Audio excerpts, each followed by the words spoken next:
Good evening, ladies and gentlemen, and welcome to the TV. I am your host, Damien Fanus, and tonight's topic, youth and apology.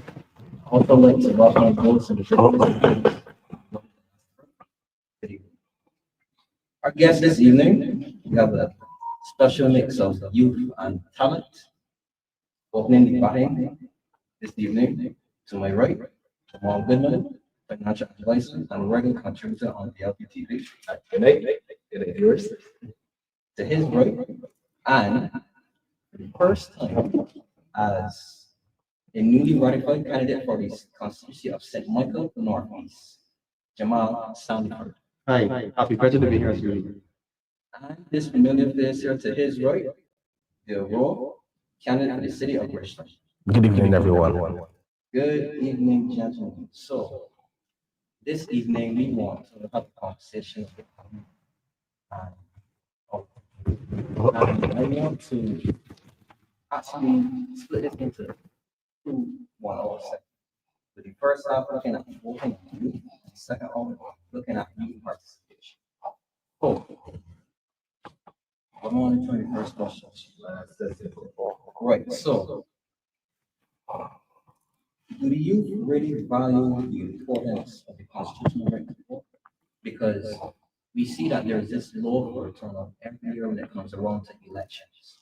And at one point in time, indigenous Barbadians did not have the right to vote because we went through the period of adult suffrage and from our colonial times, people of our skin color were not allowed to vote. It was only for a certain class of people and skin color. Do the youth understand how important the constitutional right to vote is? I think it's all about education. Right?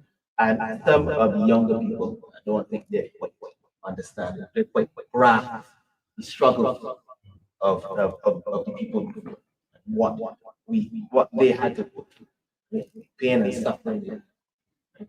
And then a lot of the youth, they usually will say, you know what, it makes more sense. When they go vote, they vote for everyone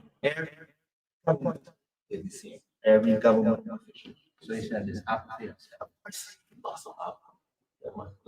And that's something that we as a people, well, we as budding politicians, we tap out of people voting and what it means to be in politics.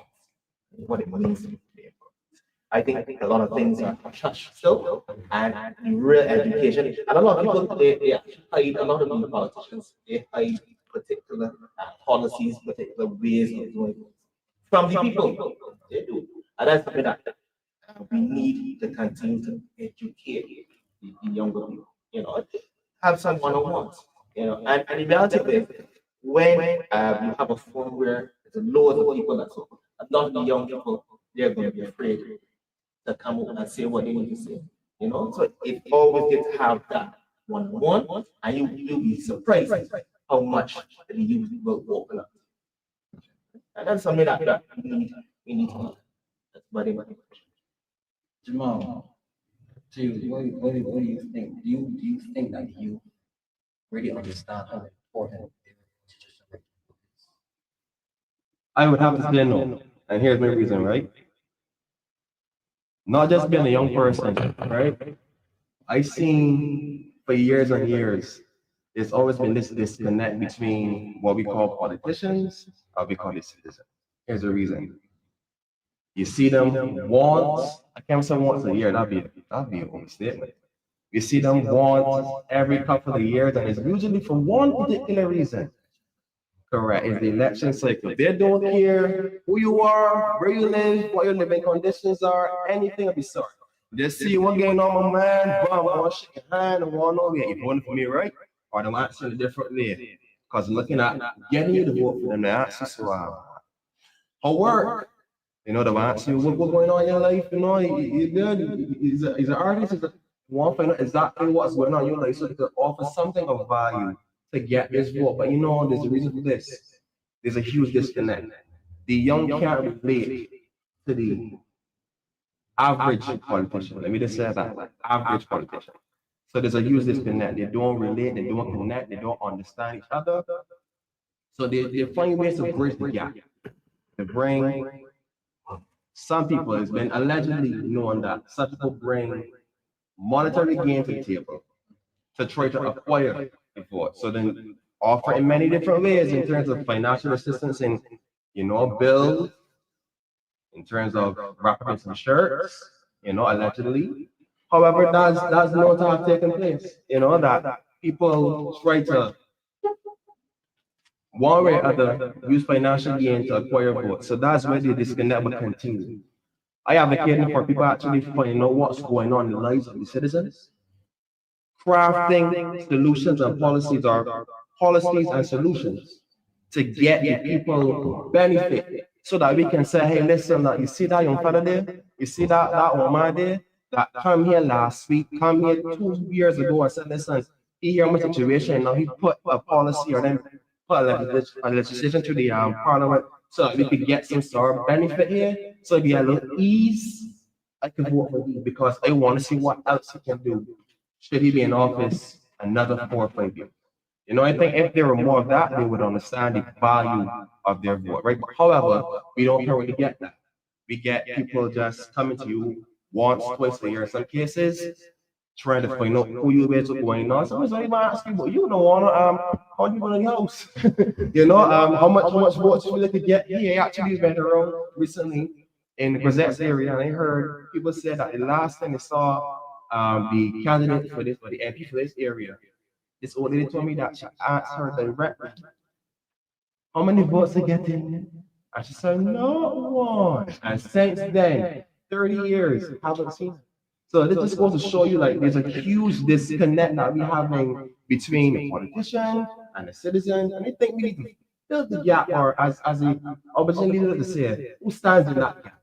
We need to bridge the gap. Right? But I don't want to overshare. Yeah. Do you think the youth understand the value of their vote? I don't blame the youth, I blame the politicians. The reason why the youth don't understand, because politicians, previous times, has not took the time to really share with the youth on a level as it relates to why you should vote for me.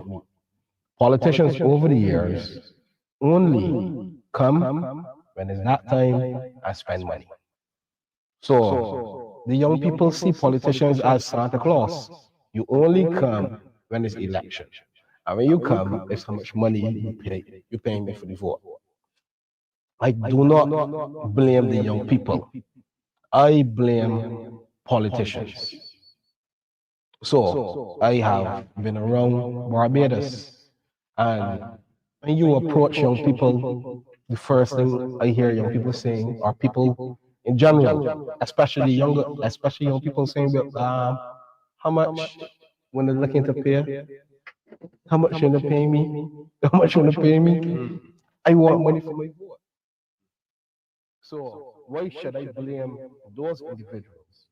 And we, as the leaders or politicians, have not took the time to really show young people I can create these policies and systems to better your community. Politicians get in and you don't see them. The things that they promise, you don't see it happen. So again, why should we blame the young people when they see politicians and all they want is money? What would the young people need to look at? Politicians would come, talk pretty, and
it occurred to me.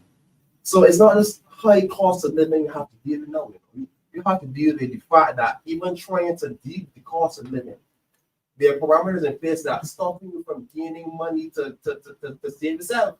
So I can't be vexed with the youth like them in the say with that feel how much you paying me, but we know how these people living. We know how low the unemployment rate is. Like there's so much we could really discuss tonight, right? But I can just have our over so we don't get to switch back. And before, sorry, this I'm very passionate. Yeah. Now I even go as far as it. I believe Barbados development. They're purposely putting this on the financial strength so they will be in a better position to hypothetically speaking, purchase votes, because it's something called desperation. You know what desperation is. Oh yeah. Bill knows what desperation is. Jamal, you know what I know what. And when you are desperate, most things. They're not again, right? They're not excuse, correct? But we know that you're vulnerable at that position. So I believe purposely pressure is being put on the people about this and the young people as well. So all people. Correct. So that they can be in a better position. Hypothetically speaking. So really, let's go back to what you were saying about underperforming and people who only show up when they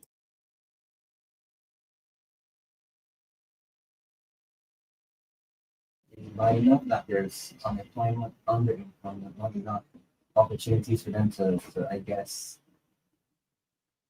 go into entrepreneurship, right?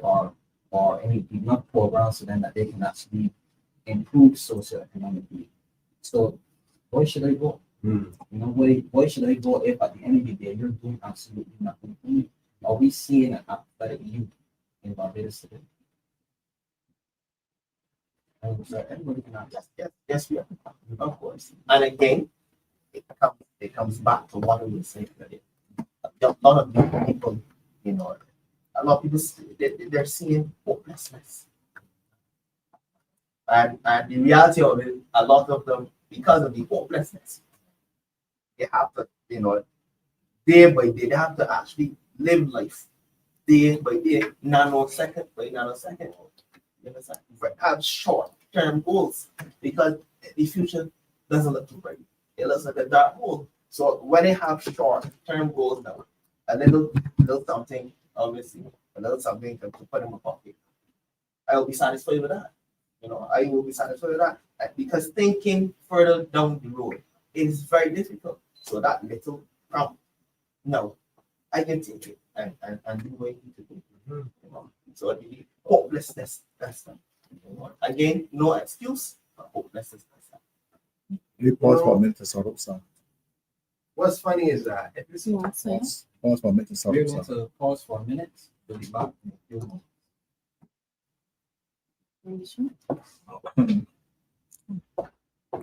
Ready to move? Sorry. Come on, it's streaming.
So,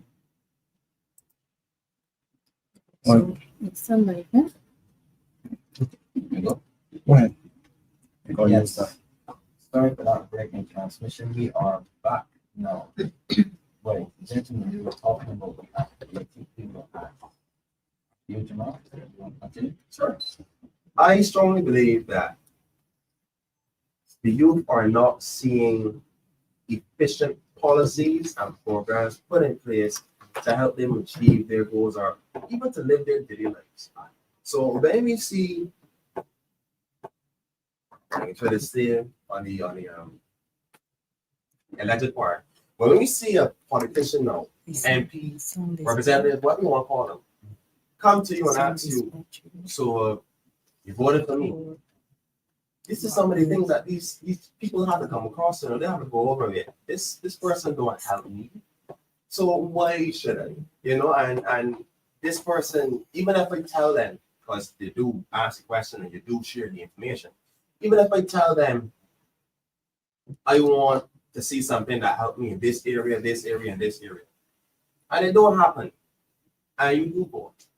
What hope does it give you that the next time that person is going to do what they said and didn't do the first time? You know, they make false promises. And then for the person now, I give a quick story. Yeah.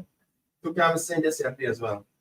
I met with somebody and they tell me, buddy, I feel this from my heart. I don't swing here nor there, right? Because no matter what, I still have to find a way to live within this system. So when you tell me this, right, it got me to think, hold on. You're going to give me a chance, but I invest me, you know why? Because the last person you put the trust in, you send this situation, further might get even worse because as every year goes by, it's for the last 6-7 years, it seems like the cost of living just finds a way to rise. I was in Price Smart this evening just before we came here from back, and we were going for some cherries, and we took up a crate. And the gentleman saw we had a crate, so he came. He said, "One of the gentlemen, I would say he's probably in his 50s, 60s. You know, he don't know what he means." So anyway. But the point is, he come to the fridge and pull the door. I said, "Jeez, boy, blanche, what you doing?" So he got compose myself. Yeah, I said, "What happened?" He tell me, "Man, you know, come in here Monday." And this was 13 something. Not even 16 something. You know, they try to calm me down, you know, but you know it's so on and so forth. But this is what really got me. So I understand. But you try to tell me to go up with $3 in 3 days. And that I think is something used for concern. But getting back to the apathy, right? If we sit now and study it, the people aren't getting the ease, they're not getting a chance, they're not getting a win. Everything just feels so oppressive. You know, when they look at the government parliamentarian meetings, and we see the budget and so on, there's nothing that we can say is openly there to help the youth or to help people to sustain themselves. We had just seen a increase in the minimum wage, knowing full well that the tax isn't coming down, knowing full well that business owners are going to be able to sell, like, hey, listen, we don't want more money to leave in our pockets. So what we're going to do is we're going to stay within the guidelines and the bylaws, and we're going to drop your hours a bit, just so that you get back the same money that you was getting before. So now minimum wage gone up, tax gone up. So we're actually going to get back the same money because less money coming up that pay back now with the tax. So I just think it's so much going on that is disadvantaging these people.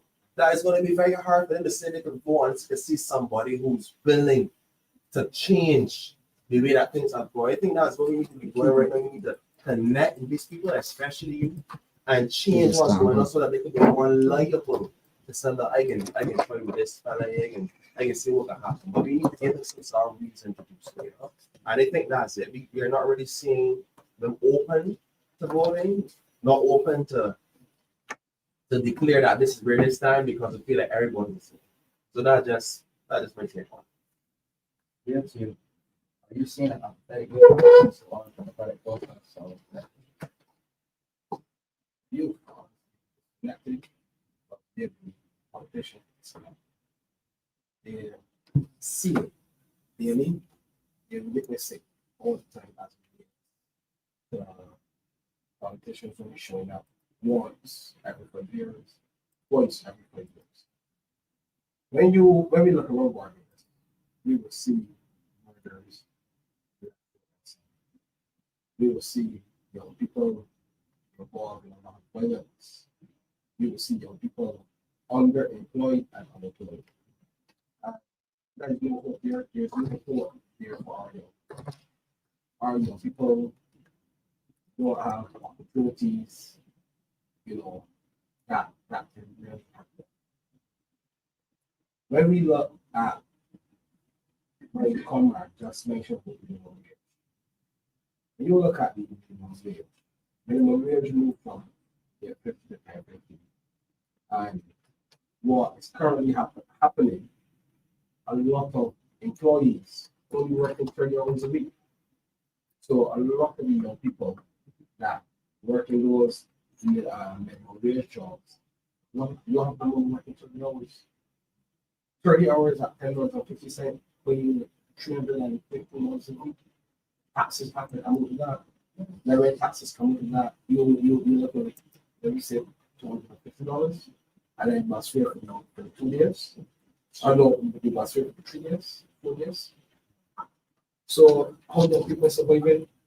Cost of living is extremely high. So what I realize, and people also realize that the current government don't have our best interests at heart. Reason being, the government tried to make us believe that they care with increasing minimum wage. But when the government increased minimum wage, they automatically inflate cost of living. Because prices in minimarts, supermarkets, all across markets, have to go up.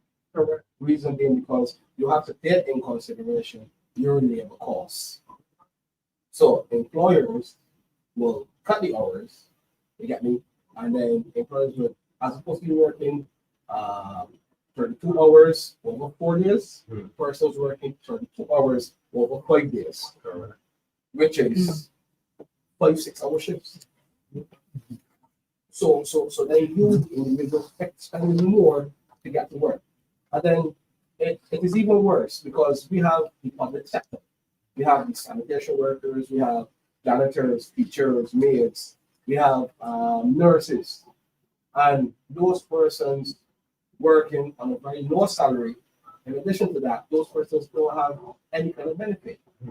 So again, the first point that I brought to your attention is the minimum wage. The government uses it as a distraction to inflate cost of living.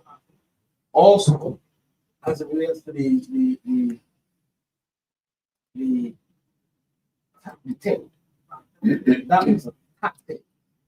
You get me? Because the government only want more. So let me say approximately 280,000 people live in Barbados. Let me cut that in half. 140,000 people have vehicles. So there's 140,000 vehicles on board. Let's say half of that get the thing removed, which leaves us back with 75,000 people, 5,000 vehicles that still have to pay. And let's say that's 75,000 persons, those 75,000 vehicles, those persons have to pay the $500 fine. The $500 fine by 75,000 people is $37 million. So where the government put in this $37 million? Where is this $37 million in tax for? Because cost of living going up, you know, start the thing law, and then when you turn on the law, find a young man like me in the area, but Ramon is the chief, but Ramon making sure that my family good, and you, the officer, come out to arrest Ramon, and you ask me, the young man, for help. I can help you because Ramon making sure that my mother good. And if we don't help you, I can get fined. So really and truly, right? What you think you do not care about politicians and do not care about voting? When the young people hear a politician, they say, oh, the problem, then you see when you get into it. No. Because the next time when you see them, it's 5 years. Correct. But why I urge young people, don't sell your vote for $500. Don't even sell it for 5,000 because you might say, yo, $500 is good, boy. I could buy a pair Air Force Ones for $350 and get a shirt and a pants. It still feel good. But when you calculate it, 5 years, $500, $100 a year, that's only 27 cents a day. You cannot survive off of 27 cents a day. So if you decide to sell your vote for $5,000 divided by 5 years, but $1,000 a year, $1,000 a year divided by 365 days, you only sell your vote for $2.73.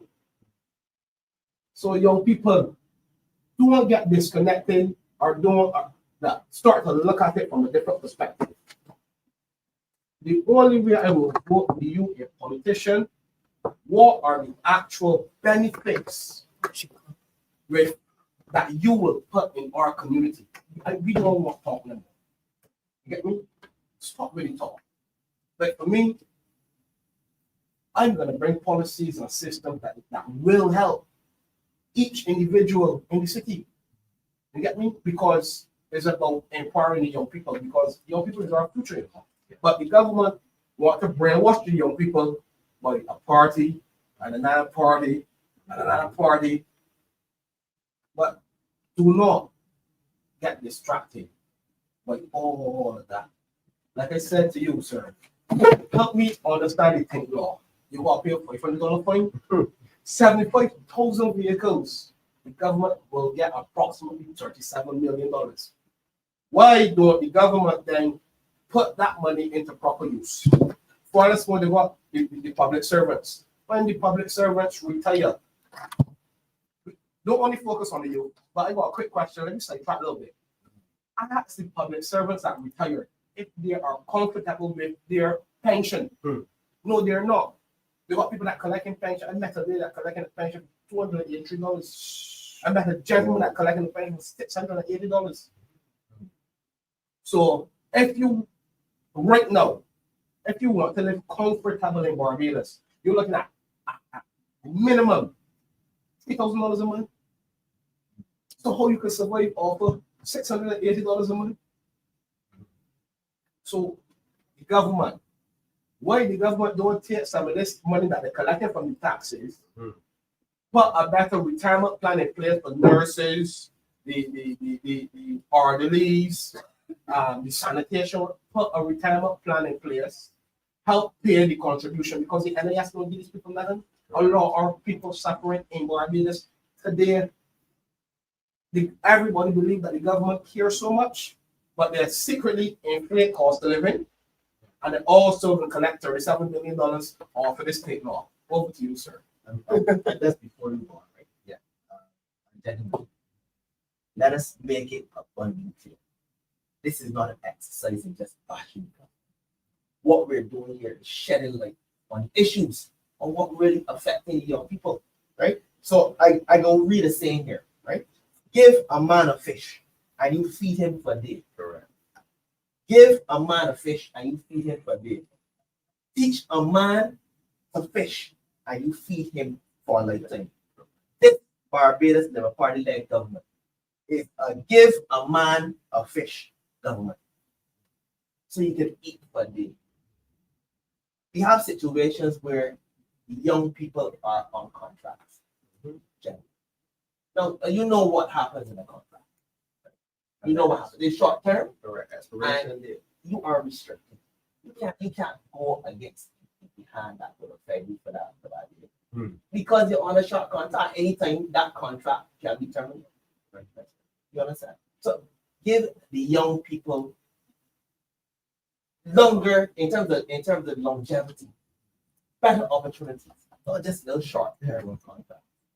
I remember and I'm gonna go now and just shift a little bit. The community center. No Orange Hill bank holiday. Community center closed. You mean the beer was closed. You know, painted nicely. Yeah. It wasn't in red this time. It wasn't in red. But painted nicely. And nothing is going on at community center. So you know many things can go on at community center. Again, there's no excuse for crime and violence, right? But a lot of the youngsters they're not engaged, they're not employed, and they are, they're lacking inspiration, I'm happy to hear. lacking opportunities. I'm happy to hear, Ramon, you have this vision. Are you taking this keen insight to the fact that these youngsters don't have initiatives in that area? Of course. I challenge you to find some. I challenge you, don't wait on them to hear what you say and decide to enact on it. I challenge you to create opportunity that actually helps and serves these people and show them how strong as a representative that you can be. Damien, that's a good question, man. You remember when I had the ASH program? Because Yeah. when Ramon mentioned the contract, as the person that sparked my interest, the ASH program. The ASH program was a very good initiative. The reason why I say that because it provided some security to a lot of vulnerable households throughout Barbados. But the downside of that, those persons were paid bi-weekly, and no NIS was taken out. So at the ending of this program, when they start to send home these people, persons with the NIS to find out and to claim, and come to realize they were not making any contributions. Wow. But then now we got a government that say we care. How we care? I want to ask you a question though. You brought an interesting point to the table. It actually brings another one to mind. You said they weren't taking up any NAS. Were they at least doing the courtesy of paying if I had to pay? You're talking about ash that contains sulfur and who knows what else. I'm not a geologist, but Today, correct. clients came to me from UEH, and they don't even get hazard pay. Over to you, sir. And just before you get there, right? And again, I really bet. And learn law pretty talk, right? There's no way, energetic young people, and there is nothing to do. There isn't anything to do at all. Again, back to origin. That lovely lush pasture there. Lovely lush pasture. I just holding out, chilling. And I actually overheard a conversation with young energetic people. There isn't anything to do on this nice luscious pasture. The football, there wasn't anything going on. And they mentioned as well to when we were actually a little younger, that lots of activity. Oh yes. Right on in the pasture. You know the pasture. Of course. I know you know the pasture. Want to raise up there. And that is certainly not. This should be a hive activity. Oh yes. Country people. The producer knows the country life. Get more the community. You need to build the community. I second that. Go back into the community. Not just talk about GDP. That was macro. Measurements. They deal with the people in Barbados, and that is what this Barbados government. They have lost sight, and their priorities are aloof. Why at this time? So right, gentlemen. This is a very good discussion. The conversation. Oh, We have yeah. a conversation. The conversation. Of course. So I want to move on. For this second bit. Okay. You guys mentioned it kind of surface level, right? Sorry. So let's talk about the issue of boundaries. No, I want to be unequivocally clear. We are not saying that any one person or government engages on any accusation that they do in land or books. But we've heard stories. No, I want to frame this conversation in the way that where we unpack how precious your vote is. We cannot stick a monetary value to it. If you're going to stick a value to it, if there's going to be a scale that measures it, it has to be time. Your vote isn't worth, well, your vote is so valuable to the public in monetary figure. It is only measured by time. And when you give that vote to someone, you're giving them 5 years, constitutionally, 5 years, which means that in the event that if, hypothetically, someone had offered you some money for your vote, you are basically investing your 5 years in a person who may not represent your best interest in your constituency. So, to the youth, and to be clear, it seems that if hypothetically someone was to engage in that behavior, the youth seem to be the target. Those individuals who are unemployed, who are on the block, who might be fresh out of school and not voting age. It seems like those individuals, that's the particular population of the country. Can we underscore how precious and valuable your vote is to the youth? No, we can. Well, I can tell you something. No. My vote as a young man, priceless. Because I know that when I don't vote, I'm actually voting for the madness that is going on in this country. Where Barbados led Labour Party. You're actually signing off on it. You are. You are. When you don't, young people, when you do not vote, you're signing on the madness and craziness that is going on in this country. The Barbados Labour Party led government, their priorities are aloof. They're about GDP, they're about, the balance must be struck. Yeah. I know you need the foreign entities and so forth, but it is Barbados first, is the people first. And I am extremely passionate about that. Is what it is about. Unfortunately, someone in Saudi Arabia, right? They're not the people who would have voted. The Barbadian people would have voted for you. So how it looks in Saudi Arabia, again, balance is needed. Your foreign relationships, and I want to say this very, very clearly. Your foreign relationships are important, but Barbadians must be first. Barbadian people must be first. The have-nots must be first. They're the most vulnerable, and the have-nots. I don't believe that they're too worried or they care about GDP, because at any day, their cupboards are bare. They covers beer, and I go on to say this.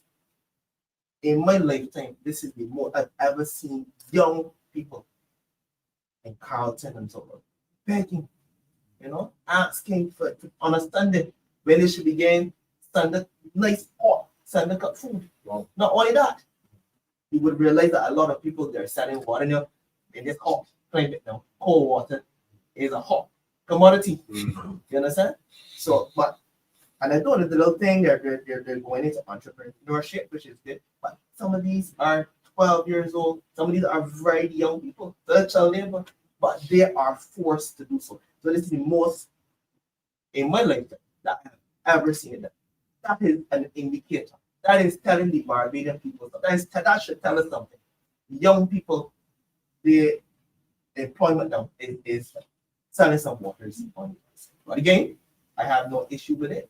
The hustle is the hustle. Correct. But they're young, and it just goes to show the times that we're in. Right? Now, what's crazy about what we just said there? You just said that you saw 12-year-olds selling water. Young people. I was in the area of my constituency up to yesterday. They keep for reasons of other people out there would not sell here. But if you come along certain main road, you're going to come across a youngster. I'm not going to call his name later. I had a very strong conversation with him. 10 years old. 10 years old and selling water. Everybody not give him a sale. And I asked him critically, could you tell me why you're doing this, buddy? He tell me that. My mommy, we having trouble. I don't want to use every detail he gave, right? But in a sense, they're having problems with getting back to school. You understand? It's not just about bags. It's not just about textbooks and all that, but it's about being able to fund that child through school. So it gets so bad that she decided she had to go and put some money aside and buy a brand new pool, a small door. So that she's thinking in terms of project. And the water's in there.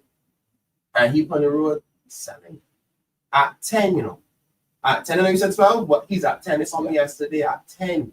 And be honest, when I was young, right? Back 14, 15, I would walk around selling cupcakes. I would go on picks and akis and selling invocation, but that wasn't a necessity at that time. That's because you know you want a little pair of shoes, try and buy your parents and get a little, you can get an ease, but you go and put some money towards it, because you know you wasn't rich.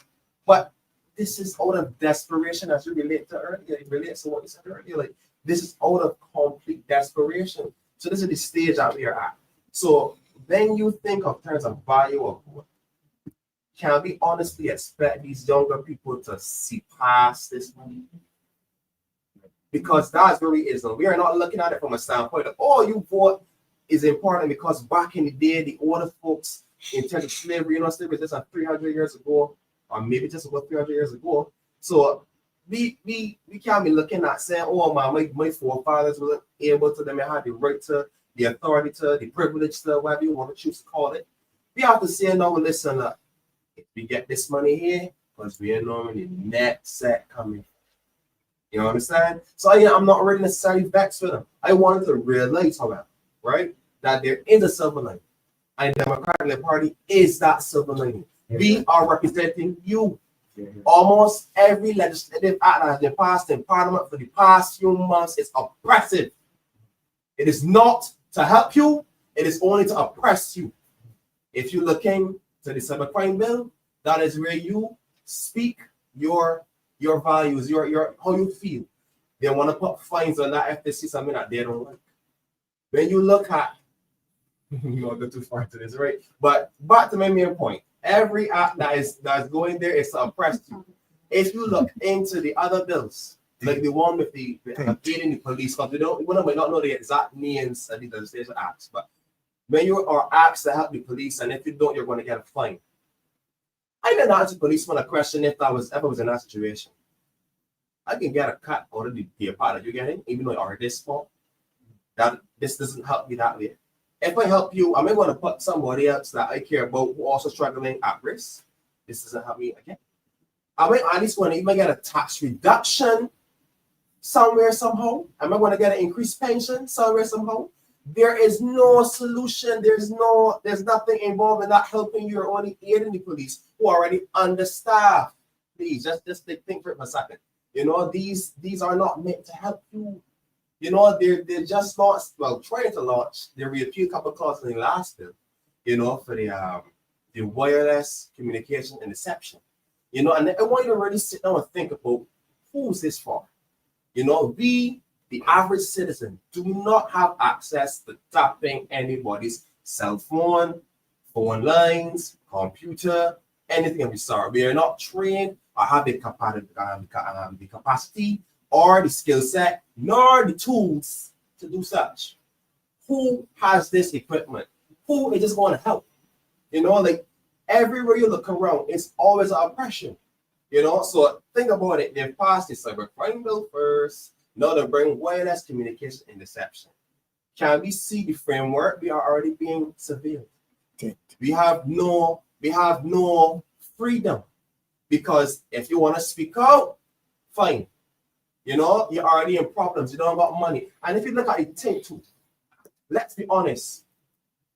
The tent really for cool. We just want to be chill. Let's be honest.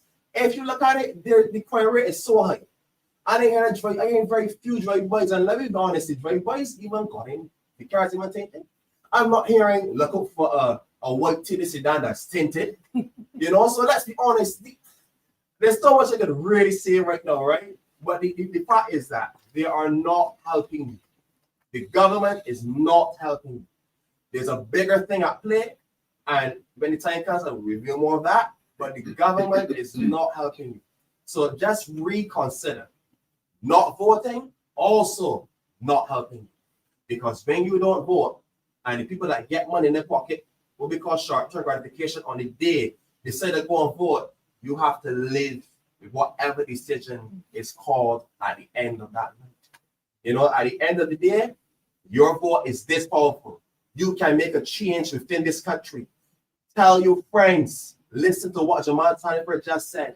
Tell your friends what Rowe just said. Tell your friends what Ramon Goodman just said, and Damien Fanus. And you'll realize that, listen, what I said making sense. You can't buy my vote. But that's what I would say for the time being. No, I did not know you were a mathematician in the previous slide. And economists refer to the economists, yeah. People also figured there in regards to the to what would your return investment basically would be if you had sold your good. But I wanna put this question to you now. Let's look at the duration side, right? Not only just the what you're not getting in regards to compensation, but 5 years is a long time to put someone in government that is not going to look out for your best interests, especially if that person coerced you to give them their vote. What are your thoughts on that? Number one, I want to correct Ramon. Ramon said the Barbados Stable Party. It is the borrowing, lying party. They borrow a lot of money and they tell a lot of lies. Simple. Let us remove myself out of politics. As a 33-year-old black male living in Barbados, I have witnessed a government for 7 years did nothing but increase cost of living,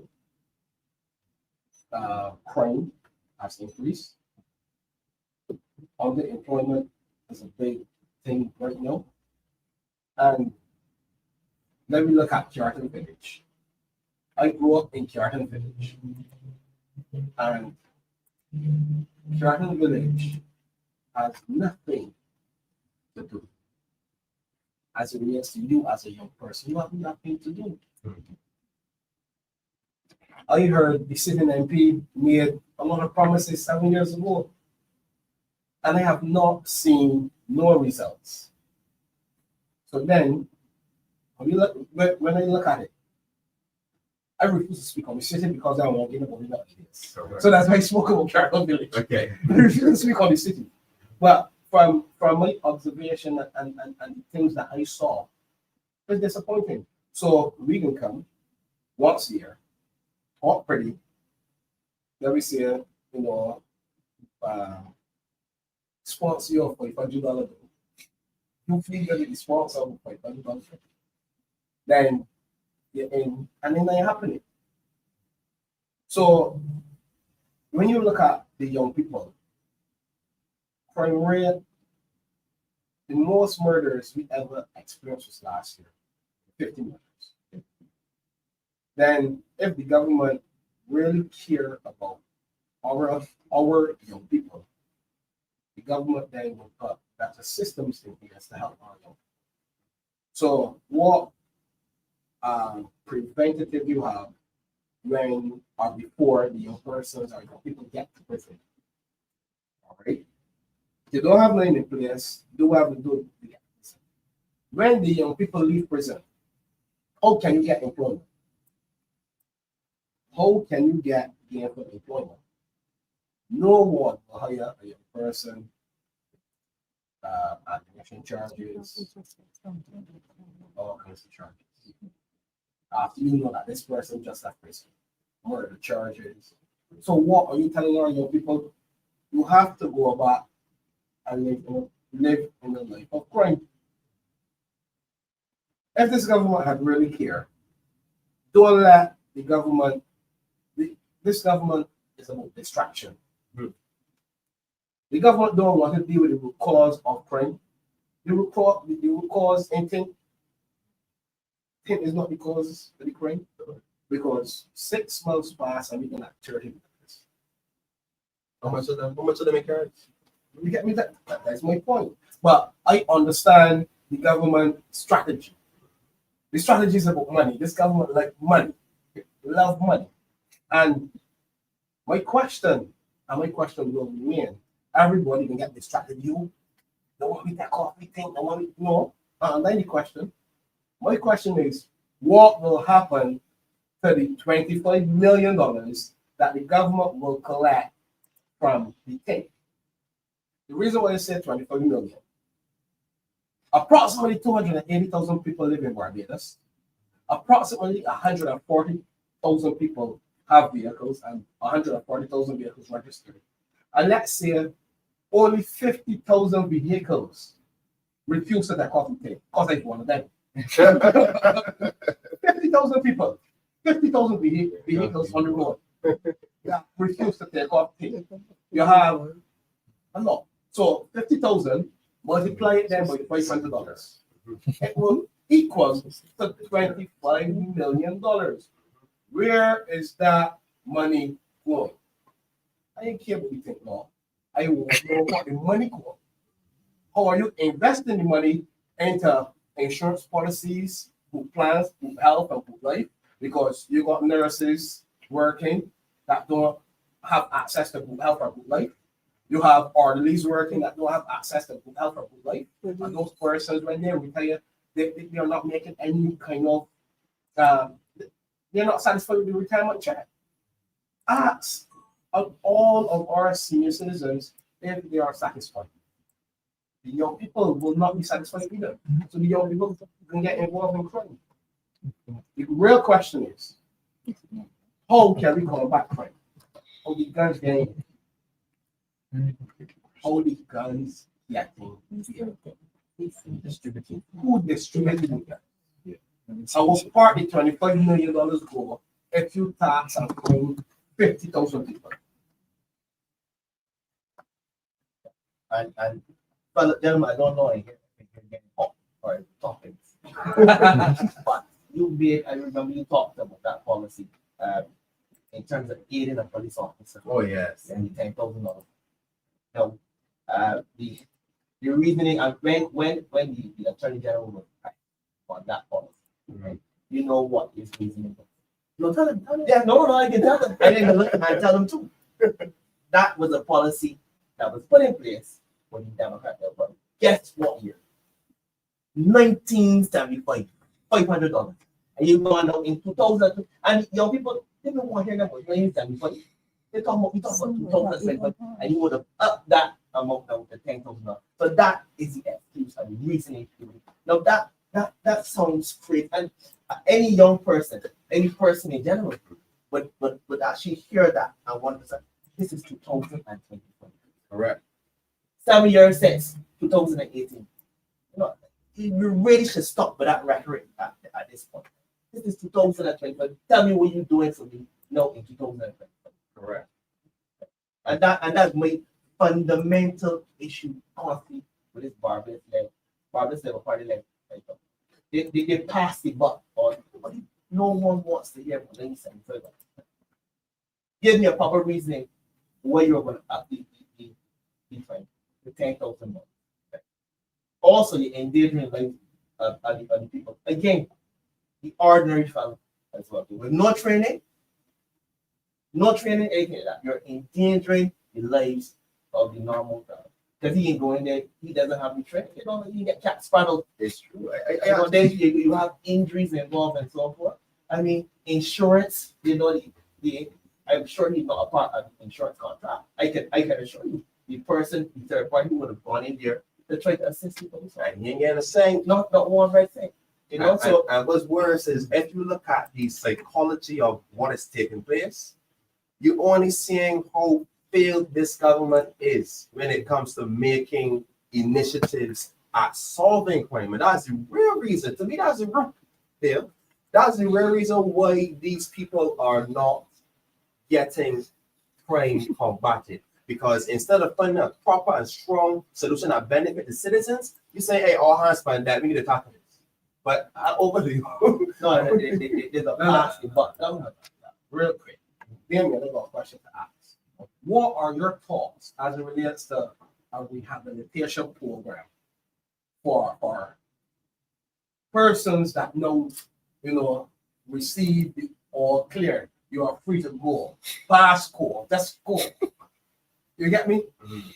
I heard that Mr. Abrams would have made a suggestion or said that he's gonna have rehabilitation programs for the inmates. But now they know that talk.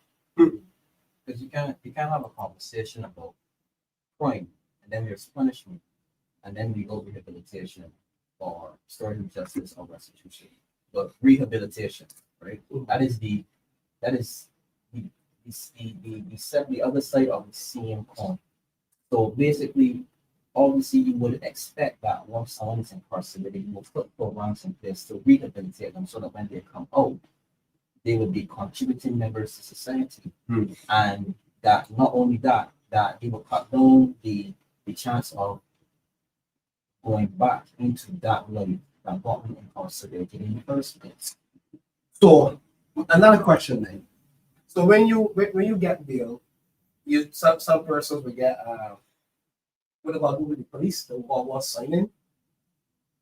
Bond information. No, after you know some of the guys that were indicted with charges. That they still have to go sign it to the police station. Yes, and they Bail condition, how you call that? Yeah. So my question is, the government could create a national peace program, but how the peace program benefit anybody or any of the youngsters, or prevent the youngsters from going there, or help rehabilitate the youngsters after they come from there? They would take X amount of millions to put in the peace program which failed. They take X amount of millions to put in let's call it regathering. That field. I know that they get $25 million from Think Tax. But yet still we don't have a solid rehabilitation program that we can easily migrate those persons that committed offense or different offenses back into civilization. especially young offenders. Especially young offenders. Especially those people that have their life still long, You get me? still ahead of them. But they want to look at mimicking the US as it relates to the grade 1, grade 2. When they don't mimic the US, when you get bail, you have to get employment. You have a program in place that persons willing to hire these people that don't come out of jail. Why they don't put a program like that in place? Come on, man, help the people. Because you know what? Let me use a quick example. Let me say 18-year-old get charged for murder, happen to get a very good lawyer, come out within 5 years. He will be then, let me say 23. 23 will happen now. The only employment for that 23-year-old that just did murder, bosses from all over Barbados is going to get him because the CV look good based on the severity of the murder. So the young people still get employment as contract shooters in Barbados today, because when you go to jail for shooting and you come back out, you can't get employment. But then, you know, the government want to talk about crime and want to focus on things, but they want to focus on the rehabilitation side of it. But probably paying $25 million we take. Talk to me, man, honest. Gentlemen, I want to, I guess that brings us close to our first hour. I want to shift now to youth and politics, political service. The problems that you guys have, obviously we will need new, fresh minds to come in and tackle those problems, those social problems, those crime issues, cost of living, everything that seems to be a kitchen table issue in regards on the minds of the Barbadian people. Do you see the value in service politics? Should politics in Barbados be something that the youth aspire to get involved in? Because not only will they be involved in the level that where that they share policy, but you might never know. These individuals might go on to political service in the sense that where they themselves might be MPs and they might affect policy. Do you see the value in getting into political service? I can tell you now, me myself, I was once apathetic at one stage. But what I did, I went beyond all these smoke screens, all the partying, all the distractions, and I had to make a conscious decision. I said, you know what? I want to know what is going on around me. I want to know what is affecting me as a young man, right? And how I can make a difference. Now, the reality of it is that all my life, I have been building relationships and assisting people based on, I'm a financial, so I constantly meet people. And it talks about, and it usually deals with building relationships. And obviously assisting people at the agency. So I want to do that at the highest level. Highest level, actually. because assisting people is always somebody who's going to, and that is very important. I have a passion for that. So I had to get away from all the distractions, as I say, and step away and really draw it up. What's going on here, friend? You know, how we can make a difference. And that is one of the things that the younger people they need to do. Because I can tell you something now. That type of life can be very addictive.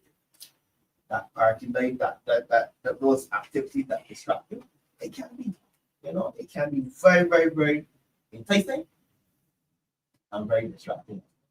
But you know, it all comes down to taking a little step back. And the reality of it is this world and this life, it moves pretty quickly. Everything is fast. Everything is fast. So sometimes you just have to take a step back, compose yourself, and really look at what is happening in front of you, what is happening on the ground, and how you can be it. But it's going to be difficult, and it is difficult because everything's fast. To take up the phone, even the internet, everything fast. Before the had dial-up, you see here and you remember dial-up, right? Yeah. Right. So, and everything is now at the touch of a button. Yeah. So take some time, step back, take some deep breaths, and really understand what is going on. I had to be that person, right? So that's some advice to the younger people. But in the super age, it's not. You want to be involved, be energetic. You want to be involved in, and there's nothing at all balance. There's nothing wrong with going out having a good time. But at any day you go, you have a good time, and then you realize, geez, I'm ready to sit down and you got to eat sardines and biscuits for the whole month, for the rest of the month. You know, it really gives you a different put you in a different mental state. So it's about taking a step back, really understanding how you can make a difference. So, that's what it's about. All right, for me, I could agree with you. Ramon. I believe that a youth should get a lot more involvement within politics. And I tell you what, the Democratic Party is of the people and for the people. We welcome with open arms. I wasn't always in it. And I can tell you from experience, the fact that I'm in it, I'm able to see the change that I can create. I suggest any young person who wants to change their life, shape their life, help the lives of the other citizens of Barbados, get involved. Trust me, get involved. It is you who have that unique perspective. I can come and I can hear you speak, but it's only you that could have that full on view. I can only see what you're willing to say to me. So there's only so much that we could craft based off of what we get from you. If you're involved, I might hear you more. I might hear more from you as time goes on. So I believe that's just one reason why the youth should get involved. Another reason is the fact that you show your way, the fact that you say my order the same or none of day for me or whatever the case is. That's another 5 years, 10 years, 15. Whenever you decide not to get involved, whenever you decide to continue to alienate yourself, you got to endure. I even want to say the pain, but you got to endure the cost. You know, everything goes at a cost. You have to endure the cost of not paying attention, of not being involved, of not trying to help, of not being able to say, well, you know what, I can count on you that I want to talk home meetings and tell them what we're really going through. You know what I mean? I'm saying to be, to be macho man and to handle it on your own, attack it on your own. I'm saying come to us. I'm saying get involved. I'm saying listen, the road that you want to see get fixed, who you think can fix it? You gotta come to me. Let me know what's going on. Get involved. Come and say listen, let me show you what's going on in this constituency. Let me show you what's going on behind closed doors. Let me show you the reason why this crime happening. Because the other government clearly can't fix it. You understand? Get involved. Come to us. That's all I really want to say when it comes to the involvement. I believe that they really should be more involved. However, we understand their reasons, and I would go as far as to say that even certain organizations, the strategies that they're implementing are even blocking some young people from getting involved, right? But I just say above all that, gain some courage, able to assist, reach out. That's all I really want to say about the involvement. Hit me with the question again, man. Repeat the question for the listeners, man. Because I can hit it correctly here. Do you see value of getting involved with the service? One should see value. And there's no value offered, no value offered. years now. First off, if we really want the youth to be involved in politics, I personally have a program in mind where I want to start a political youth club. This political youth club that I want to start is to get young persons involved from a young mind.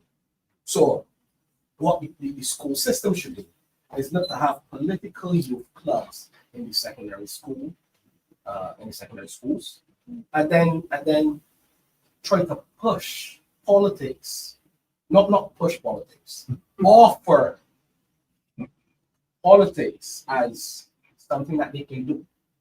Also incorporate the secondary schools to do a political debate yearly, where that the schools come together, do a political debate, and see which school, dominate, which school win, and make it a thing. Because the Barbados Labour Party more focused on just entertainment and partying. It's good that the young people chanting for the inter-school sports. Yeah. Good initiative, I like it. It's good camaraderie and good competition. The same way we have that, and the current government team up with Small Factory to offer $5,000. So the same way you could offer $5,000 for people to chant as it relates to inter-school sports. Mm-hmm. Create youth clubs, youth political groups, youth political clubs, where you don't push a particular party, but you speak truth on politics as it relates to what both parties would have done or didn't do, but you speak the truth and then let those individuals then choose to be a part of B or D or start their own party. I believe if we have a political youth club in secondary schools, no competition, and make it fun. That's the only way then we can get the young people involved. But if we sit down here and talk about money, the young people ain't interested, but we don't make it appealing for the young people. The young people see politicians as tricksters, telling other lies, and don't keep up to the promises. So they would not have an interest in politics, point blank period. Something that I always wax poetic about is that this government's failure to consult the people on whatever issues is the kitchen table topic of the day. No, if they're not consulting the people, obviously then they're not also consulting the youth. They're not bringing issues to the youth and asking them, what is your perspective? So it seems like not only are they not, it's like they just shuttle the population altogether when it comes to the way they make their decisions. And the youth would be a big part of that. I believe that we have very intelligent youth who are very grounded and who keep their ears to the ground and they understand what affects them. Should any government that is looking to come into power, you have to be the focus. How do you feel about that in regards to engaging you? First off, let me jump right there. Look at the HMP dots, small dots. When the 15-year-olds get remand at small dots and come home, how or what is in place to help them? Besides going to the probation department or Robert Street. How are you going to help these young people that know get charged at 15, either for assault, wounding, offensive weapon? You get charged at 15. And then you went to small dogs, you spend 6 months. You come out. How or what programs is there to help you? The Barbados, you serviceful. You then go a record. How you even get employment? Why don't these people put rehabilitation programs to start to help as small as those ones that go into small dogs and those persons that some of them start there? That's where they need to put focus and put money. Stop expelling the boys and the girls that seems a bit disruptive. Don't expel them. Pull them and then group them and then look at the root cause. Why are these children behaving in such manner? Trauma attached to it, cost of living attached to it, and other circumstances attached to it. So don't just shut up young people and push them aside. I say, you know what, man, you need to go to school. You get to go to school, how you think, how would you feel? Then you can't get employment. You need 2 years experience. You need CXCs. So the government really needs to focus. But again, the government don't care about the young people because they make their decisions because it's my way or the highway. Point blank period, I don't need to consult you. And Dale, you mentioned book. Let me tell you something. Every single time I come on this book, on this I'm gonna mention the Barbados Defense Force.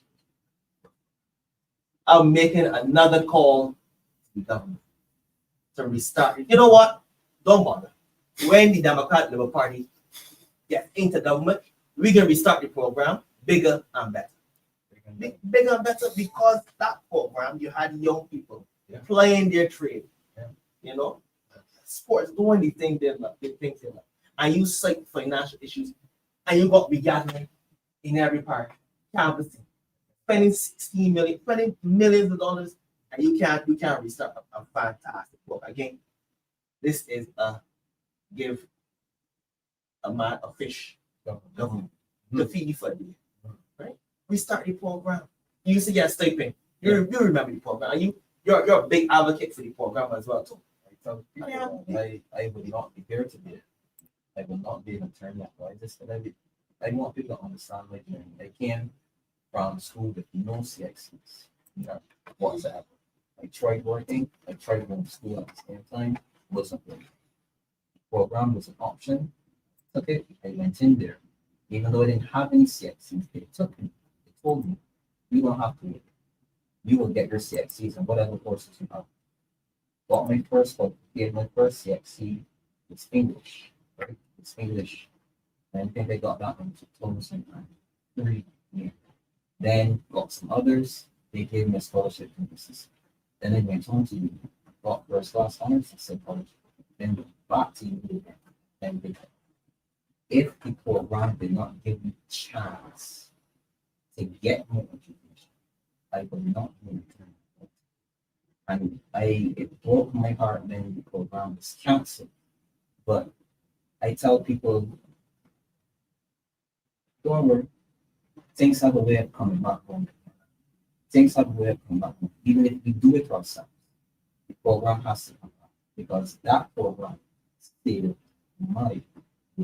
Save other lives as well, because there are other people who are educating the program and they're trying to do great things as well. So I will put my neck on the block and say that somehow the program will come up. And they say this government. Yeah, they say so. And many a times I am there, you know, pulling up, I mean, by the bar, because really and truly, that's when younger people are comfortable, you know, you're just there, like chilling, you know, and things come out, you know, things come out. And one of the things that would have come, they would have gone to their representative, you know, they would have tried to share some ideas on how to make things better, you know, and they were shut up.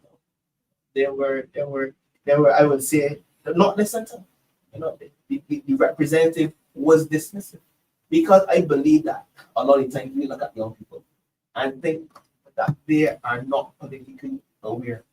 You know, but I want this government to know they're very politically aware. And you know, after that fact, I tell you, they usually have time to sit down and think. Sit down and analyze what is going on. And I can tell you something, no. Listen to young people, younger people, they have innovative ideas, they have solutions, you know, they have solutions. A lot of them, they're not too aware of what happened in 1975 and so forth. So they look at things in the lens of futuristic things. And you'll be amazed at the solution. So all you would need to do is listen. But you know, if you're going to talk down to the person, if you're going to talk over the person, and not listen, Or not talk to the person. or not talk to the person, and talk down to the person. Well, you got always run yourself in problems. So, their representative, they need to listen and not just shut the door and have the constituency off the shop. You know, in fact, have an open door policy. You know, too many constituencies have been here. You know, the door closed. I can't get the so that shouldn't be happening at this stage, is 7 years on a post. Shouldn't be happening. The people put you in there. The people put you in there. But their manifestos were youthful, but shouldn't nobody remember that? Of course, that they made lofty promises to the youth and said they're not going to leave you behind. But yet, you went on to cancel the program. You went on to basically just put your focus on everything else except the youth. So not only did you lie to them, you basically misled them in the sense that they now have gotten to the point that where they're so apathetic. We have low youth voter turnout. The youth don't care. So why should they care when you make promises and yeah, a big gathering here and there, you know what I mean? But that's just a distraction. A big gathering doesn't put a salary in your pocket. A big gathering doesn't tell you how you are going to get a job next day. So it just seems like we are just pulling the wool over the youth. So no, we could come over here and have a good time. Don't worry about not going to work, man. We can still throw another youth gathering for you next month someplace. So come to that and have a good time, dance around and eat a food or whatever. I wonder how they can get there before having employment, but that's a whole different story. Listen to you. So my basically my thing is to you, gentlemen. Are we at a crossroads right now? It's no or never in regards to capturing back the imagination of our youth and showing them, yes, there are people here who care about you and who will invest in you. Are we at a crossroads? If something is not done now, they're going to basically just lose a generation of young people to crime or to deviant behavior. No. Yes, we can use What's that? them. You know when we can use them? Quick example. When the nurses complete studies, and speaking to nurses and speaking to persons in that profession, they told me after this morning, we had a conversation on the phone. And the person said to me, you know that our nurses, as soon as they send their CV in the world, our Barbadian nurses get snatched up really quickly. Barbados government, Barbados Party brought 200 nurses from Canada. So why we didn't give our people that option? But our nurses here have trained those that come. Our nurses are really good, so then it can cause a brain drain because our nurses don't get benefits. Our nurses got pay for health insurance and medical insurance on the moon with the small salary that they're getting. Our nurses exhausted, but our nurses, those are the superheroes of the country. Because when people are sick, everybody depends on the nurse. Polyclinics, the QEH, we depend on the healthcare system. But yet still our nurses, cannot make a living here. Not a point. The young people don't care about voting or even staying in Barbados, especially those that don't left the hospitality sector, Marine Institute, or the UE. Persons don't really care about staying and giving their services because when you leave university with the bachelor's in hospitality management, you can get a proper paying job in the hospitality sector. You know what will happen? The hospitality then will bring persons, expats from overseas, pay the expat $15,000 a month, give the expats housing, car allowance, and all of these other benefits. But our own people, a lot of our own people, do not get the same package. Restaurant managers and those persons, housekeeping managers, don't get the same benefits as the ones that we import. So again, the government building all of these hotels, but where is the stable jobs for young people? I know young people leaving Barbados to go to Cliffs and Cape Coast, Bermuda, all over the world to work in hospitality and in nursing and also in teaching. Because they realize that, you know what, there's no benefit here. The young man that comes out of jail, all they say, see, the only way to survive, I have to have two murders, I got to do 5 shootings, I got to do enough work to make my CV look good so that bosses could keep me employed. So again, we definitely have a crossroad. The young people that want growth and development for their life will leave Barbados and pursue elsewhere. Then the young Barbadians that live in the life of crime will continue in that cycle because that's the only way they get paid. So I can give you all some stats now, right? I think I show you guys here too. This is what I know that the Barbados Labour Party like government is all about. 30% of the population. And last election, 50% of those. So you will come to the conclusion that they're in the minority. Young people are in the minority when it comes to the vote. It's about minority. But I want the Barbados Labour Party like them to know that at some stage, that minority, they will become older. And they are going to be in majority. Believe them or not. So they may not listen now, but at some point in time, I'm sure it will come back. And I can't wait. I cannot. Right? Because they take advantage and dismiss young people. They're not listening to the young. But I know things will change. We will listen to the young people. We will listen. We will listen to the people, and by extension, the young people. No doubt. Morning, Brian. We're repeating the question again. So I was asking if we're at the crossroads in regards to losing a generation because it seems like the government doesn't consult the people. If they're not consulting the people, they're not consulting the young people. Are we at a crossroads that if this continues, if this pattern continues, are we going to lose a generation to crime, even behavior? Are we going to lose them? I would say firmly yes. Here's why. Yeah. We find ourselves in a situation where somewhere out there, there's somebody, a young person going through an issue that they don't have the right channels to go through to get their solution or to get their problem solved. We're seeing an increase in crime. Don't mind how much police get employed, don't mind how much soldiers get deployed onto the civilians. Which is a whole different can of peas altogether. What I'm saying is, I firmly believe that we can lose it because if you look at it, the crime is high, and it's not just crime like rape or thieving. Yeah, that is up there too, but the murder rate is highest on the crime. The murder rate is highest, which shows us that, and it's always the youth. Notice that it's always the youth, which shows us that there's not enough programs, enough implementations to soothe, to solve, to guide, to nurture the youth. So it seems like you don't even have a hold on them anymore.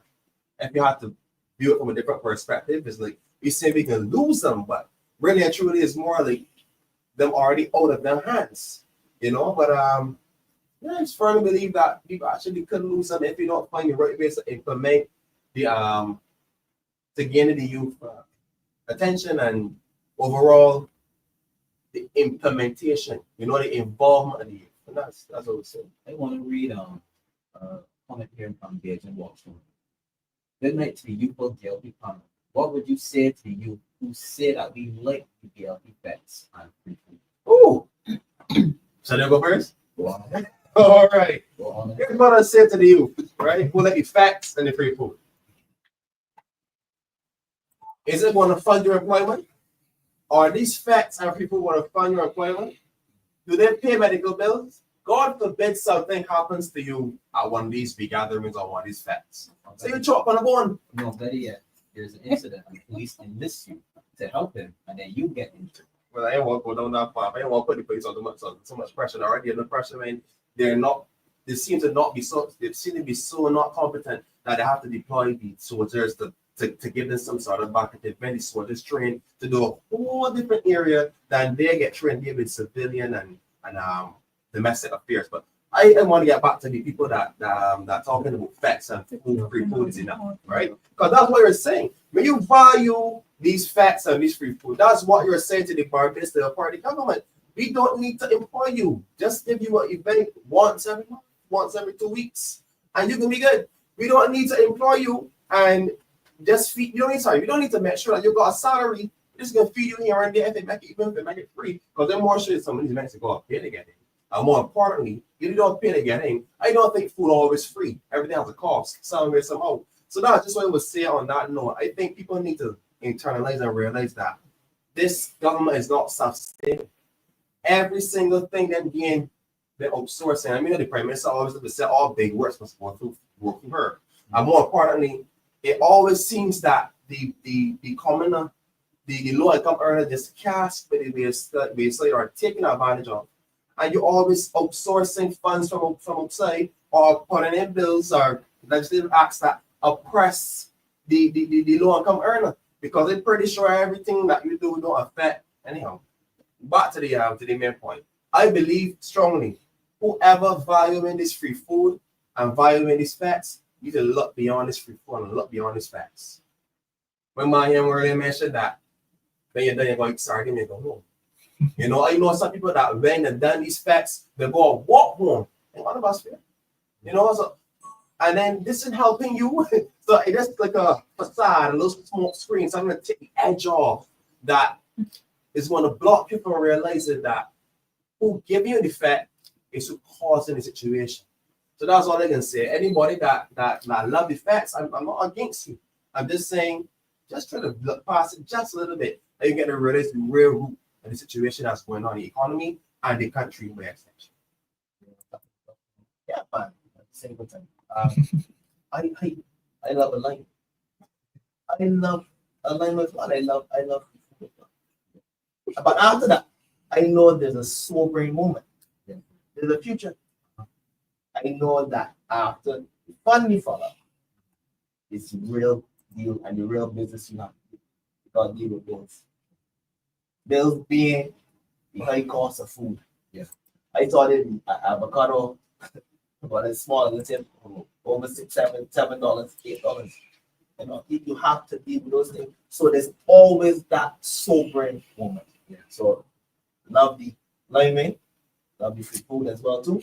That sobering moment is what you should say. What is going to happen afterwards? That is what you need to do. That would make me. You are back here.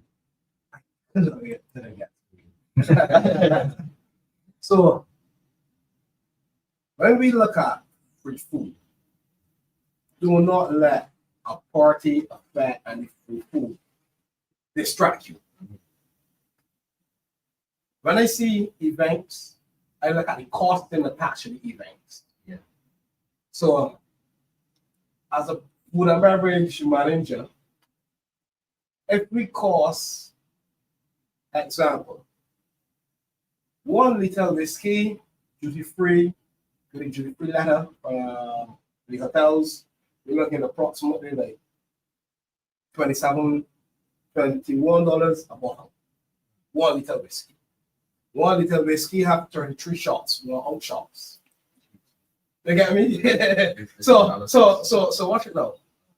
You decide to you go to the free BLP party and you drink whiskey.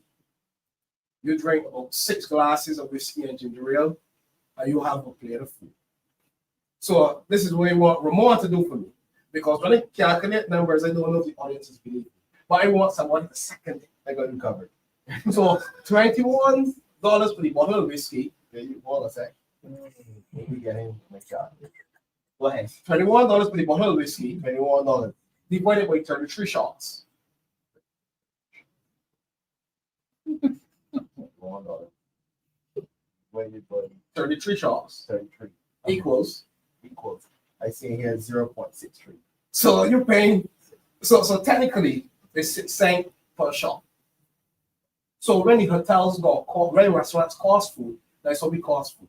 So then now a portion of rice, a portion of pie. When you add the cost into a portion, so let me say you pay for a large bag of rice, $15 per bag of rice, you can approximately feed 50 people.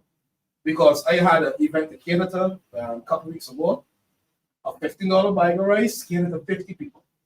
So $15 divided by 50. Added on to this. No, we clear that. Okay, Clear. So $15, $15 divided by 50 portions. Divided by 50. What is the 0.3?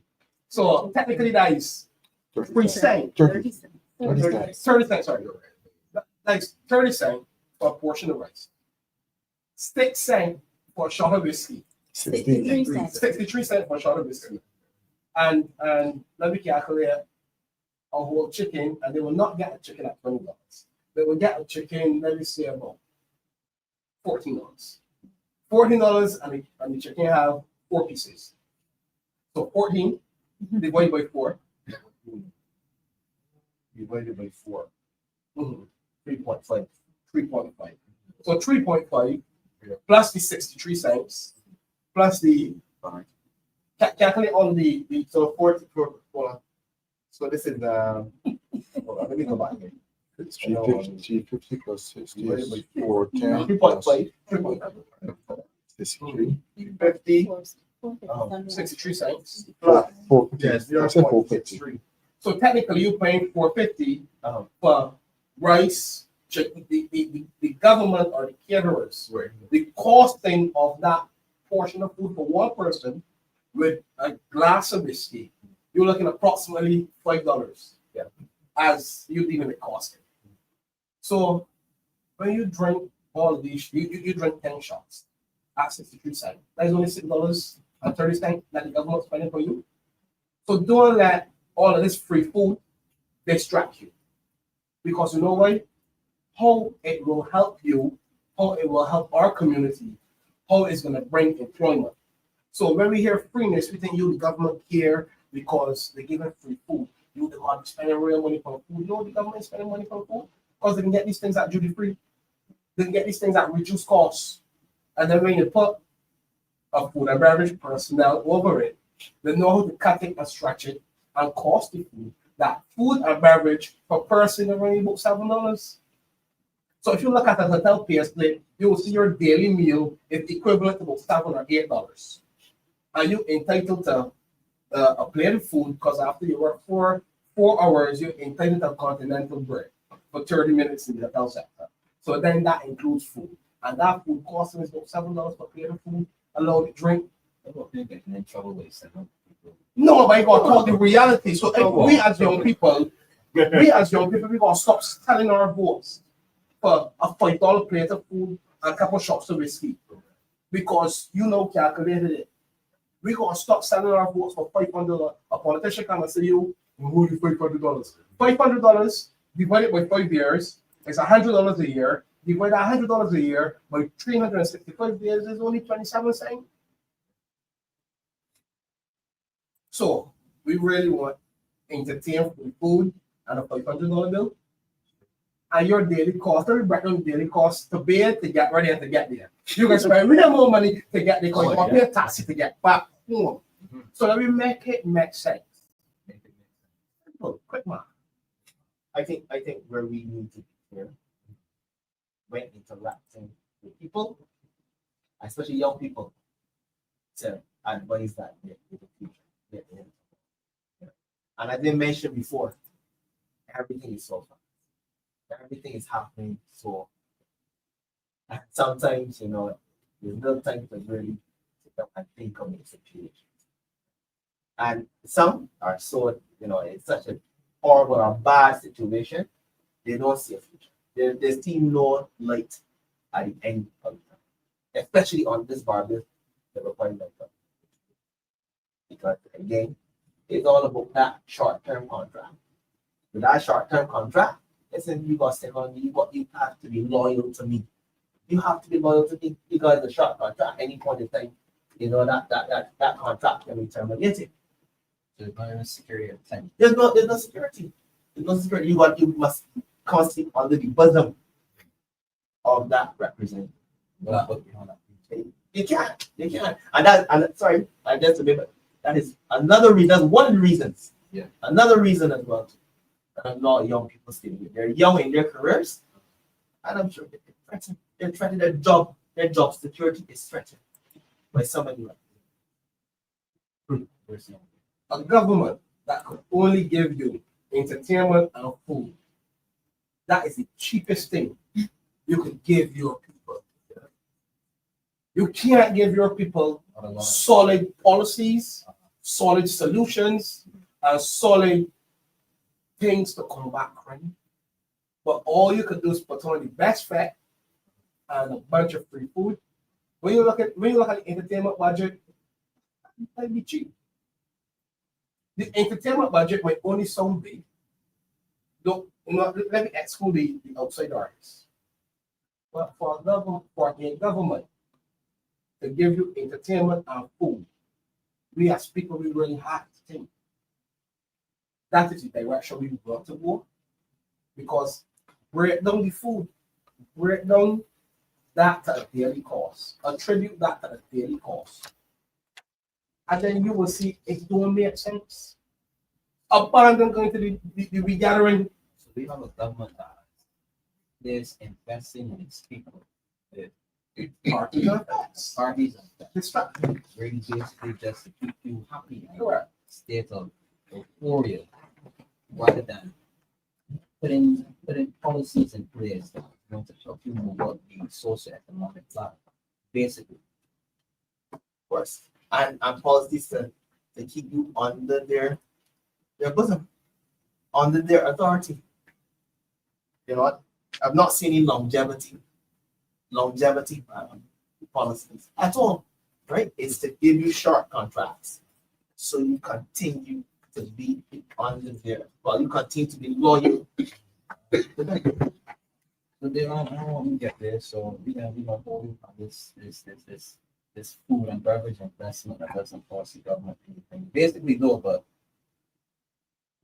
the people get the low returns in regards to the regathering.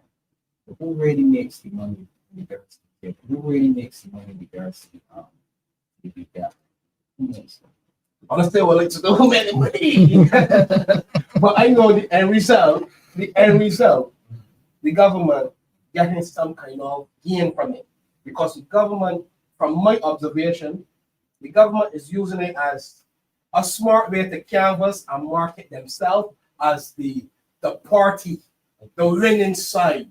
I am big and bold and like to borrow a lot of money too. But really and truly, let me put the cost of it. How much money is going to cost it will take you to hold a party and to have food for people? And the food in caviar or not fancy food. It's the basic food. So if you really care about the people, why not put programs, put systems in place, put things in place that can help these individuals really fish? So Jamal, how many solutions of how we can get more actively participation in politics? Off the top of your head. First thing I do anytime I do any form of problem solving, any form, is I have to meet people where they're at. That's the first thing. So I think, one thing to do is to go to the people, hear their concerns, see what they are, and then, and only then is when you start to look at how to go about fixing, mending, solving whatever problem it is. Because I think the most important thing is to make sure that you create a solution that actually does what it's supposed to. I find that with this Barbados, the party government, they do what we have, we like to call a touch on a go initiative, like the touch on and we just to say we did it, then do it. Oh yeah, we did it. That's why you see how many people did it help. Can we see this on paper? Can we get some testimonials? I think that's what we need to do. The first thing we think about is to go and find out exactly what the number one issue is. Say employment. Is youth having a hard time getting employment? Why is that? I mean, they already have so many programs in place to get employment, and so to cultivate employment, in terms of the Polytechnic, the Barbados Education Training Board, the Purple Green, the list goes on, right? However, is that going to help you attain actual job when you're done? Is that going to be enough when you walk inside this interview to just say, okay, this is my paper, and can I get that? Because that's not necessarily the actual solution now. Because when you get to there, you can hear that they have a problem with you. No, not that you had a problem, but they have a problem with you. No, because you want to say you're competent, experienced in some way, in some form. And all you have written up is what we call a theoretical qualification. So I think the first thing to do is me to go up to the youth, find out that what I just said is actually a fact. Then take it to the businesses. Show that, listen, like, we need to have a strong, open, entry-level job for some of these people that leave in school. How about so you can really help refine this economy? How about so you can really help alleviate this possibility? So there's a lot I can say, to be honest with you, Damien. If I had a thought, I know you probably thought that the end of the show, to be honest with you. Because I've been hearing you when they come on, like, they share their views. They have a big issue with coming out of school, and you have the qualifications, but you don't have the experience.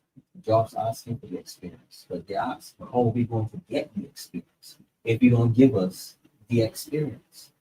Maybe we need to look into, as you said, the same entry-level programs that not only gives them that experience, but trains them so that they can probably move on to maybe higher paying jobs, or even if they tried it and said, "Wait, no, I want to think, maybe I'll step into one." But the whole point is really is that things like, as I said before, they're not consulting beyond. Oh, yes. That's why we're using them.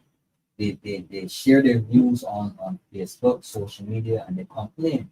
There was another guy that I saw who he genuinely wanted a business, but the paperwork and the red tape was so cumbersome to then only get the money. He was waiting for about, I think it was about 2 months, 2 months to hear if he can get this money, to only get the money. So this is what the young people are facing. Correct. So then something has to be done. But gentlemen, how about organizations having a mandated quota? Key organizations, you must have a certain percentage of your staff between the ages, I would say, 20 and 30. In that young age, a mandated quota. That is something that we will look into, no doubt about it. That is something that we, the Democratic Liberal Party, will look into. Definitely. It is something that we need to know. Because I think we need to know, we need to bridge the gap between that transition from, say, I guess, secondary or tertiary level, into employment. How do we bridge that gap so that what you learn is meaningful and it gets you employed, or what you want to do, right, is right there ahead of you, but you have the assistance, like being able to secure your room, or being able to secure the training that you need to move on to the next level, so that you can at least make a decent living. Because we're at an inflection point, I believe. We're at a point where the youth are saying, don't come and tell me about this. I don't want to hear that insult politics. Correct. I want to hear what you can do for me. Correct. And then we have to get them to look past if someone comes to coerce their vote. So, well, you do this, you vote. You got to get them to look past that and look down the road. Because, come on, if you're in a situation where $500 will help you for the week or 2 weeks, you can take it. Oh, yes, especially if they're desperate, especially if they're in the press, especially if the cost of living crippling in their pocket. Yeah, of course, we'll take it. So you take it. So now we have to address, like you said, meet them where they are. Yes. And where they are, where there is this disconnect between the transition from where they come up to school, whether it be secondary, tertiary, to getting into the employment. And the reality of it, and I would say this, it's a huge transition between school and a working environment. Oh, it's huge. Extremely astronomically so. How about putting something in place where there's some level of mentorship? Yeah. A mentorship program, big brother program, whatever you would want to call it. Right? That you mentor people coming from out of school into the world of work, because a lot of younger people, I'm telling you, they're lost when they get into the work. It's a big culture shock.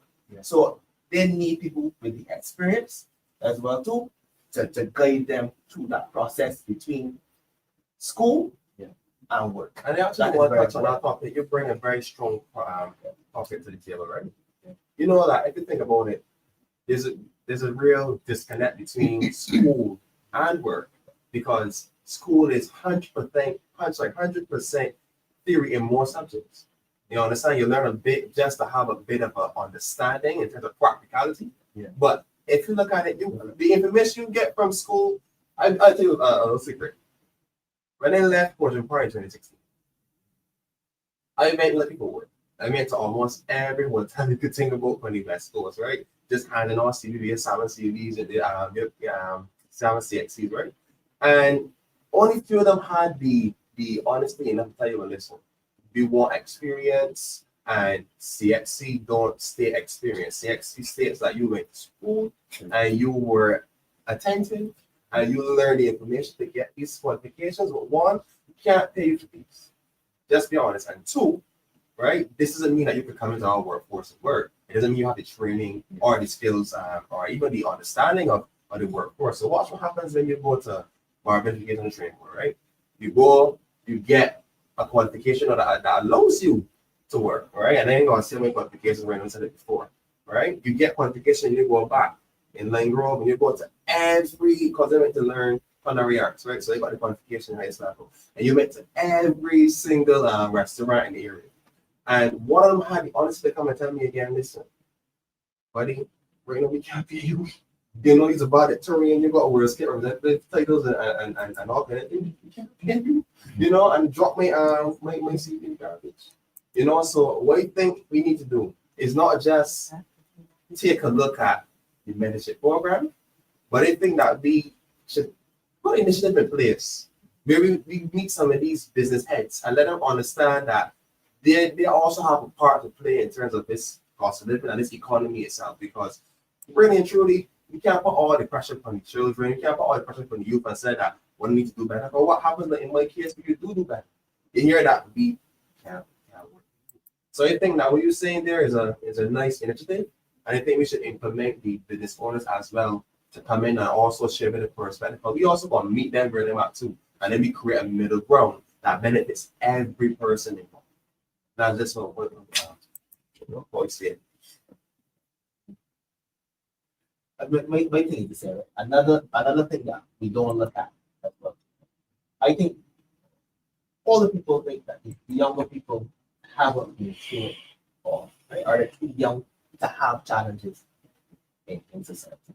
We've seen 2 storms, we've seen a hurricane, we've seen ash, we've seen a pandemic. Come on, man.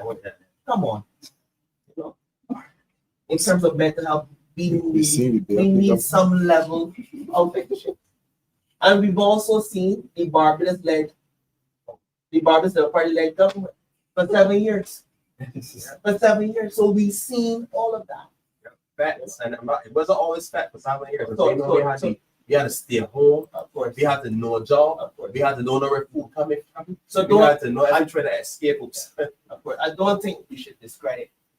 We should put aside the issues and the challenges that younger people would have faced, you know, through this time. You know, I just, you know, furthermore says, you know, I'm going to do that. But you guys have been through nothing.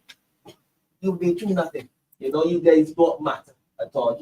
What you guys have to be impressible or knowledgeable or acceptable. You can hear that.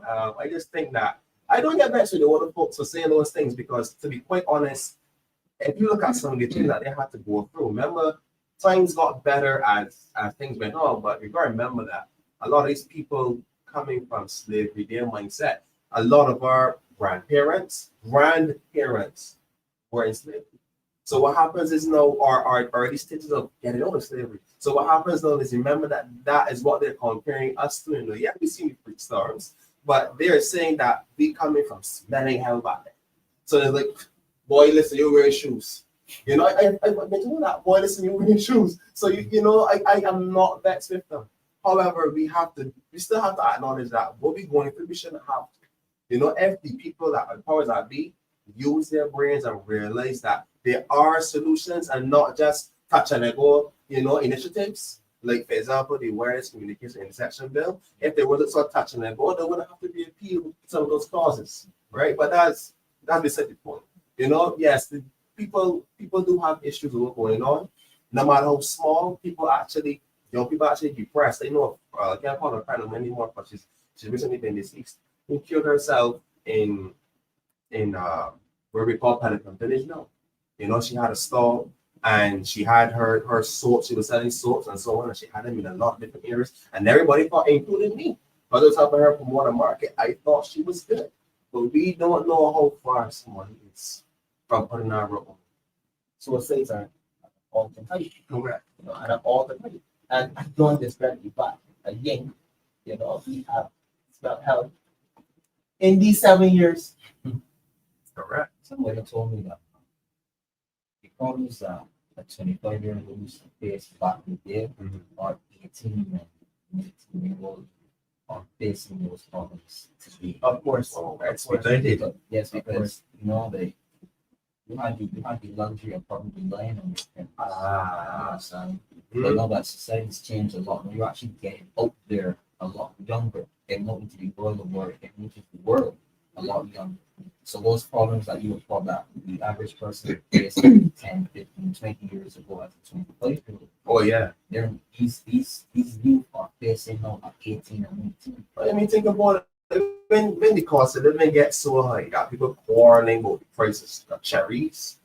Let's be honest, we quarrel about the price of bills, and we dealing with a government that will impose lower minimum wage increases, but they're gonna still turn around and give you higher taxes. I want to ask you a question about this. You look into the Barbados Generation and Resilience Fund.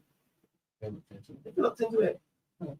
Well, what I'll tell you is, when I do my canvassing, I get bombarded with a lot of questions. You know, they see you as a person with all the solutions, and I do have solutions, right? But I was pondered when more than one constituent asked me about this particular fund. I did my research. I didn't notice that it was called the catastrophe fund, right? At one point, right? Catastrophe fund. No, I was told, I did research and I noticed that it wasn't something that all people had to pay, right? But miraculously, after the 300 Spartan money, they call it the Spartan money, right? You know, 300 Spartans? Yeah. After the 300 Spartan money, right? I realized that people been complaining to me, what's this shit for me? You know, on this pay slip, so on, especially for the same Spartan money. Yeah. And it would seem as though the government realized that they needed to do a lot of in-house cleanup, find out who is eligible for NAS, who is eligible to pay it, yada yada yada, who's self-employed, who's you know, and they got that information. To get that information, they would offer you a sum of $300, and then they turn around and double the catastrophe fund, label it something else, and force it upon every other person who they got that information. They will get back their $300. And who knows how many more. You know, it is crazy what is going on in this country, but you know what, we never end our show. I'm have to continue at a later date. They want me on this? You guys are about to wrap up. You know, we have 2 minutes, so I don't know if my mom will have some notices, some housekeeping, something, you know, so I don't know. Well, what I can tell you here is that I'm gonna let you start off with the final thoughts. You know, let's you put a vote on this in regards to you. So what I would recommend to you, Yeah. when the election comes around, do not sell your vote for 27 cents per gate, which is $500. Say it again. Do not sell your vote for 27 cents per gate, because if you look at it over a year period, it's $500. Yeah. You know, and if you when that time comes, look at each individual candidate and see what those candidates have to offer. We have to move away from just rhetoric and promises and priorities. I know what Rowe stands for. ROWE. Results over words every time. I love that one. My final thoughts would be pretty simple. We have a lot to consider. Yeah. And in my constituency, I keep hearing in my ears all the time, you know, you want fresh Kool-Aid. You know, the Kool-Aid that we have, that's what I hear. You know, so people are fed up. You know, and I mean both BD and all the other organizations. People are fed up. They want change. And I'm here to say that I'm going to give that change. with the assistance of you. So when you see me guys come around, share me all the information. Continue to share me. In fact, even more information that you think will be too much information, share it with me. It's only then I can say, okay, this is what you have to deal with. Here's how we have to solve this. I bring the solution to you. Do you think this is enough? No, let's go back to the drawing board. I'm here ready to work with you. And that's all I want to say. So when you see me, guys, share the information because it's time for change. It's time for change. I just want to say to you, we in the Democratic Party, we will listen. We will listen to your concerns and try to find solutions for those challenges. There's solution about it. Right? And there's hope. There's a future in Democratic. There is a future. You know, I myself, I knew from a very young age that the life of crime and so forth wasn't for me. My last name is actually Goodman. So for fact, there's no way a bad man can. Yeah, good man. Want to be a bad man. And the Honorable Ramon, he listens. He listens. I'm a young man. I can pick up my phone anytime. I can message Honorable, and he will respond. No doubt about it. The Democratic Liberal Party will listen. The Democratic Liberal Party will respond. They will respond. So that is my view. So I'm gonna try and say that the picture, right? I want to say to the young people, get involved. You can start no better place than yours. There is a place. There's young Democrats. You can come and join. You can give your views. You can get involved in the process of learning the systems of government and service towards the people. And I want to tap on to what Ramon was saying. The Honorable Leader saw promise all of the men here on this planet. Saw something and he said, there's a place for you. You need young voices. You need to get your perspective on every national issue that is affecting everyone. There is a place for you. George Street, come join us. We will welcome you with open arms. With that said, the LP family from diaspora, good night. Thank you for joining.